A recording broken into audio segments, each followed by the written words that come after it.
पुराणों में लिखा है कि श्री कृष्ण भगवान की 16,108 रानियां थी, लेकिन सत्यभामा अपने आप को उसमें से विशेष समझती थी। लेकिन रुक्मणी सबसे विशेष थी।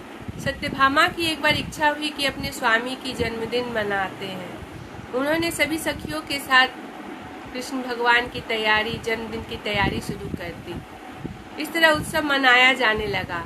सत्यभामा कहती है कि मैं अपने पति को सोने से तौलूंगी। उन्होंने तराजू पर एक पल्ले पर श्री कृष्ण जी को बैठाया, दूसरे पल्ले पर जितने सोने उनके जेवर थे सभी रखते जा रही थी। लेकिन त्रिभुवन पति को कौन सोने से तौल सकता है। सोने रखते रखते वो थक गई। फिर उन्होंने अपने सभी रानियों से कहा कि तुम लोग देखती क्या हो, जाओ तुम लोग भी अपने सोने जेवर लेकर सभी ले आओ।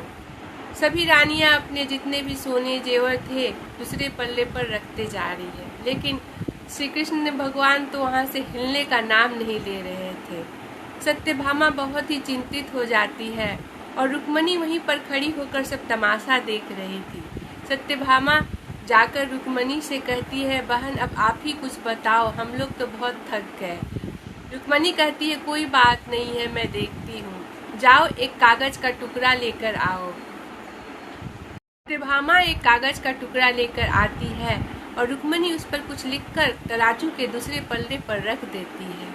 जैसे ही वो कागज रखती है, कृष्ण भगवान का पल्ला नीचे से सीधे ऊपर की ओर चला जाता है। कृष्ण भगवान बोलते हैं, संभालो संभालो मुझे संभालो।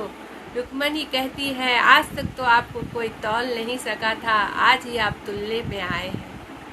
उधर सत्यभामा बहुत ही आश्चर्यचकित होती है और जाकर रुक्मणी से पूछती है कि ऐसा तुमने क्या किया बहन।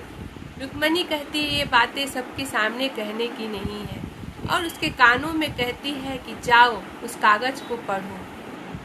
सत्यभामा जाकर वह कागज पढ़ती है। उसमें लिखा था, मैं तेरी हूँ, मैं तेरी हूँ, ये समर्पण की भावना है। ईश्वर किसी वस्तु रुपये पैसे के भूखे नहीं होते हैं, वे सच्चे प्रेम श्रद्धा और भाव के भूखे होते हैं। जो कोई भी अच्छी श्रद्धा और भाव और प्रेम से ईश्वर को याद करता है, ईश्वर उसके ही हो जाते हैं। जय गुरु।